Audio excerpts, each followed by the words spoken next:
Welcome to Obaidullah Faraz Official. Subscribe कीजिए हमारे channel को। हारून रशीद का जमाना था। फर्रुख नामी एक शख्स था, तो फर्रुख को सिपह सालार बना करके हुकूमत ने भेजा जंग के लिए। जब फर्रुख जंग के लिए जाने लगे तो अपनी बीवी को 25,000 अशरफियां दिया और बीवी से कहा कि ये 25,000 अशरफियां मैं तुमको दे रहा हूं, जब मैं आऊंगा तो मुकम्मल 25,000 अशरफियां का हिसाब लूंगा तुमसे। बीवी ने वो 25,000 अशरफियां रख लिया और अपने सरताज को रवाना किया जंग के लिए। जब ये गए, 1 साल जब गए थे तो बीवी हामला थी। कुछ दिनों के बाद विलादत हुआ, लड़का पैदा हुआ। उस लड़के का नाम इन्होंने रबीया रखा। उस लड़के का नाम उनकी बीवी ने रबीया रखा। अब ये रबीया जो थे, पैदा जब हुए तो माँ ने ये निजाम किया, गौर से सुनिए, माँ ने ये निजाम और इंतजाम किया कि अपने बेटे की सही तरबियत किया और बचपन से उनको अल्लाह और अल्लाह के रसूल की तालीम देने की कोशिश की, हत्ता के 15 साल तक में वो बेहतरीन आलिम बन गए। और ऐसे वैसे आलिम नहीं, बड़े मुहद्दिस बन गए।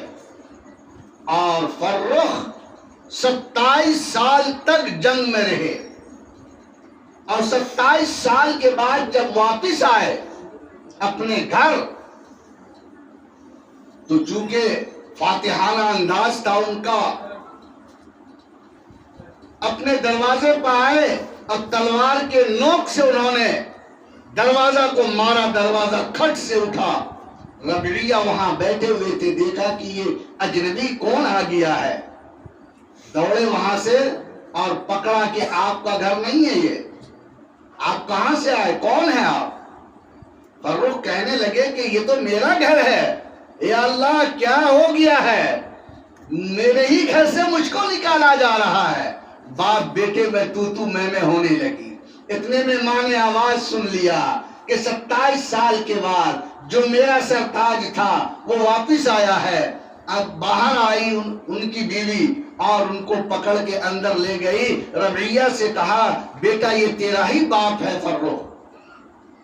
उस वक्त वो सादा लिबास में थे, कोई लिबास पहने हुए नहीं थे।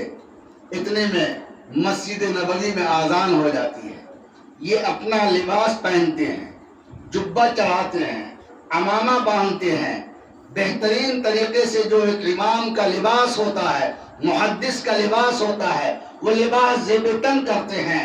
मस्जिद नबवी तशरीफ ले जाते हैं, नमाज पढ़ाते हैं। अजान हुई, ये बैठे और बीवी से कहा हिसाब तो दो। कहा नमाज पढ़ के आइए तो हिसाब मिल जाएगा आपको। ये जो मस्जिद नबवी गए नमाज पढ़ने के लिए, देखा एक नौजवान 25 साल का, जिसके ऊपर अमीरजादे, शहजादे, बड़े छोटे हर एक कुर्बान होना अपने आप को सआदत महसूस कर रहा है। बादशाह के लड़के हैं, वो भी शर्फ तलम्मुज़ इख्तियार किए हुए हैं। वजीर के लड़के हैं, वो भी शर्फ तलम्मुज़ इख्तियार किए हुए हैं। और सब दो जानू उनके सामने बैठे हुए हैं।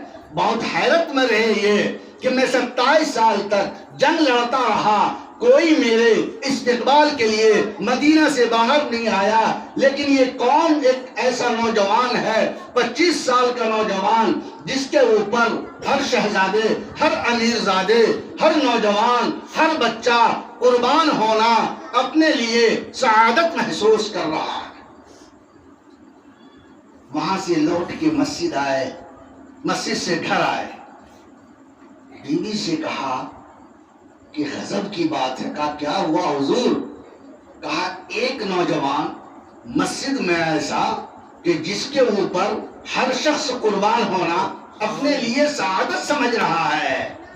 मैं 27 साल जंग लड़के आया, लेकिन कोई मदीना से बाहर मेरे इस्तिकबाल को नहीं निकला। कहा आप सठिया गए, ایک بات سمجھیے، اگر کوئی شخص 25,000 اشرفی میں ایسا ایک غلام خریدے تو کیسا رہے گا یہ سودا؟ فرخ نے کہا تم پاگل ہو گئی ہو، 25,000 کیا، ہارون رشید کا پورا خزانہ دے کر کے بھی اگر ایسا غلام خرید لیا جائے تو وہ نفع کی بات ہے۔ ہارون رشید کا مکمل خزانہ دے کر کے بھی اگر ایسا غلام مل جائے تو وہ نفع کی بات ہے۔ کہا میرے سرتاج وہ 25,000 روپیہ جو آپ نے دیا تھا وہ اسی بچے پر خرچ ہوا، وہ آپ ہی کا لخت جگر ربیعہ ہے، میں نے اس کو ایسی تعلیم دی، ایسا پڑھایا لکھایا کہ آج وہ مسجد نبوی کا امام ہے اور استاد حدیث ہے۔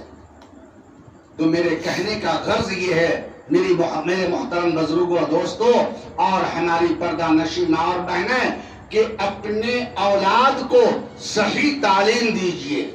جب بچے کو تعلیم دی جائے گی، جب بچے علم سے آراستہ و پیراستہ ہو جائیں گے تو یقین جانیے آپ کا مستقبل تابناک ہوگا، آپ کے نام کو روشن کرے گا، آپ کی اولاد آپ ہی کے نام کو روشن اور منور کرے گی۔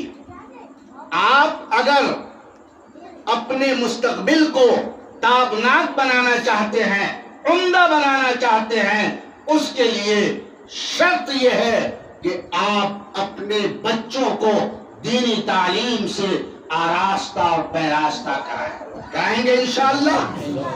اور مکتب کے نظام کو جو میں نے مختصراً آپ کے سامنے رکھا، اس مکتب کے نظام کو